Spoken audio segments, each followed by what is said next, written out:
When it comes to government spending and fiscal policy, terms like the debt ceiling and federal deficit are often used interchangeably.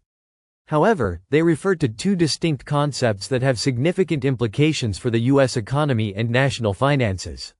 While both relate to the government's financial health, they operate differently and have unique roles in managing the country's budget. Understanding the difference between the U.S. debt ceiling and the federal deficit is crucial for comprehending how the government manages its finances and the potential risks of excessive borrowing. In this video, we'll break down the key differences between the two terms and explain their importance. 1. Definition of the U.S. debt ceiling. The U.S. debt ceiling is a legally imposed limit on the total amount of money the federal government is authorized to borrow. This ceiling is set by Congress and can be adjusted through legislation.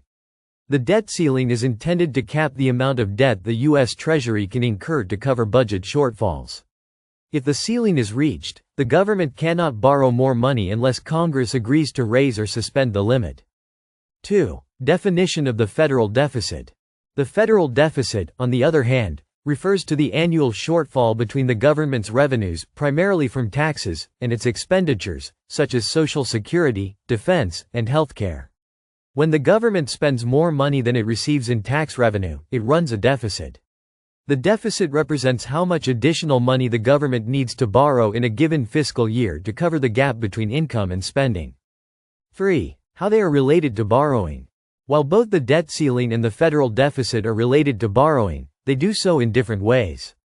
The federal deficit measures how much the government borrows each year to cover its spending that exceeds its income.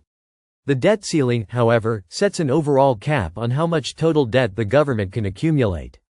The deficit increases the need for borrowing, while the debt ceiling constrains how much borrowing can occur. 4. Frequency of adjustment. The debt ceiling is adjusted only as necessary and often requires legislation to raise or suspend it. This happens when the government approaches or reaches the borrowing limit set by Congress. In contrast, the federal deficit is a dynamic number that is recalculated every year based on government revenues and expenditures. It changes annually depending on factors like economic growth, tax policies, and government spending decisions. 5. Long-term versus short-term focus. The debt ceiling is a long-term limit on borrowing, affecting how much the government can borrow over time. It sets an upper boundary on the total debt, which remains relevant until Congress changes it. The federal deficit, however, focuses on the short-term fiscal situation of the government, addressing yearly imbalances between income and spending.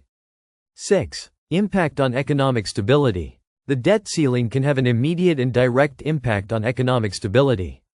If the ceiling is not raised and the government reaches its borrowing limit, the U.S. could default on its debt, leading to severe financial consequences, such as a downgrade in the country's credit rating, rising interest rates, and market instability. The federal deficit, while important, does not have the same immediate impact. However, sustained deficits over time can lead to an increase in the national debt and create long-term economic challenges. 7. How they are reported. The federal deficit is reported annually as part of the U.S. budget. It is widely discussed by policymakers, economists, and the media as a measure of the government's fiscal health for that particular year. The debt ceiling, however, is a limit on borrowing, and when it needs to be raised or suspended, it is typically a topic of congressional debate and negotiation. The debt ceiling itself is often the subject of political contention and is raised when necessary to avoid default.